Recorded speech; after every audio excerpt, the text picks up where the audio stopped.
Comment les tarifs aériens coûteux freinent le décollage du continent africain? Les vols à l'intérieur de l'Afrique sont plus chers que partout ailleurs dans le monde. Les voyageurs paient des billets plus chers et davantage de taxes. Il est souvent moins cher de voler vers un autre continent que vers un autre pays africain. Pour une comparaison rapide, voler de la capitale allemande, Berlin, à la plus grande ville de Turquie, Istanbul, vous coûtera probablement environ $150, 120 livres sterling, pour un vol direct de moins de 3 heures.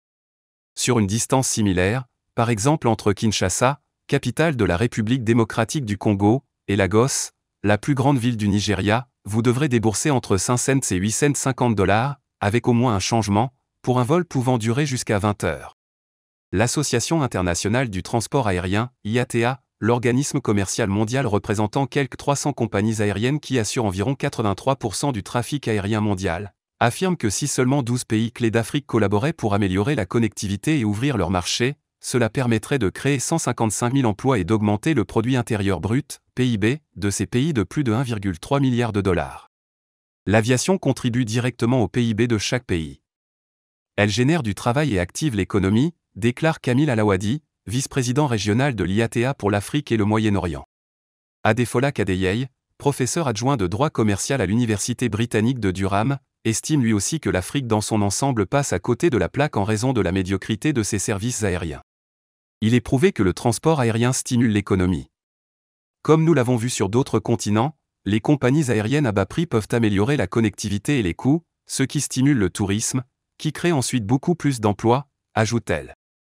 La mauvaise qualité des réseaux routiers et l'absence de chemin de fer dans de nombreux pays africains font que le transport aérien est souvent le choix le plus pratique pour le fret également. L'urgence climatique, qui a gravement touché l'Afrique, signifie que tout le monde doit faire plus attention à son empreinte carbone et s'efforcer de prendre moins l'avion.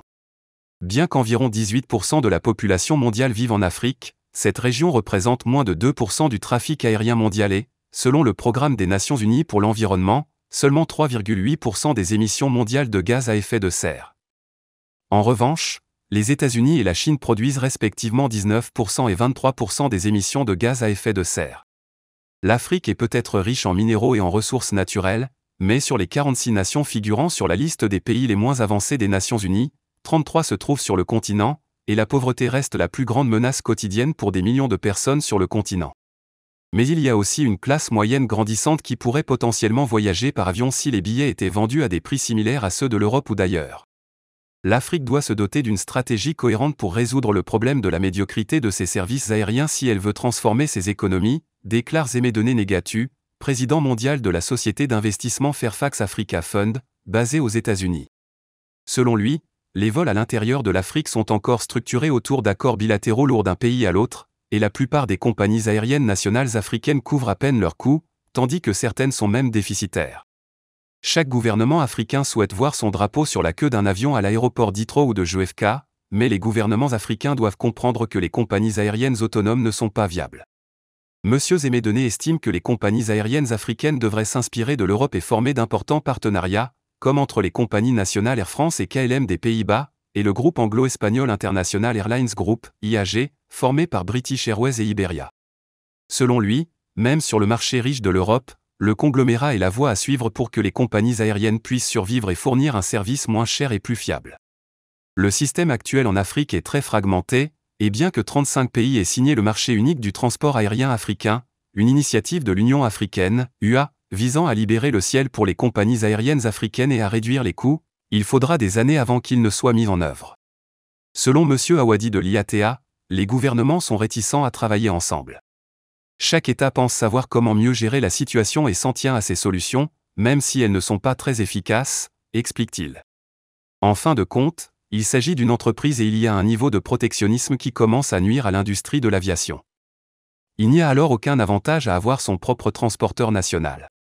Il existe une exception notable en Afrique, une compagnie aérienne absolument florissante, qui pourrait servir de modèle à d'autres, Ethiopian Airlines.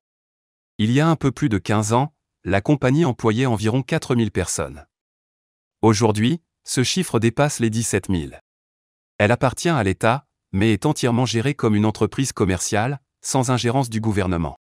Elle a plus que doublé la taille de sa flotte d'avions de transport de marchandises et de passagers et a fait d'Addis Abeba une plaque tournante régionale, attirant des devises étrangères dans la capitale éthiopienne et stimulant l'industrie des services du pays. Au début du millénaire, l'Éthiopie était l'un des pays les plus pauvres du monde. Aujourd'hui, elle connaît l'une des croissances économiques les plus rapides. Monsieur Zemedene, un Américain d'origine éthiopienne qui a joué un rôle clé en tant que conseiller d'Ethiopian Airlines lors de l'élaboration de sa stratégie, estime qu'Ethiopian Airlines a joué un rôle dans cet essor. Ethiopian Airlines génère des millions de dollars en devises fortes pour le pays, et tous les Éthiopiens sont fiers d'avoir pu créer l'une des multinationales indigènes les plus prospères appartenant à des Africains et exploitées par des Africains, ajoute-t-il. Les voyageurs africains espèrent que ce type de succès commercial aura un impact sur leurs tarifs aériens, en les alignant sur ceux de l'Europe ou de l'Asie, et qu'ils pourront enfin se rendre là où ils le souhaitent plus rapidement et à moindre coût.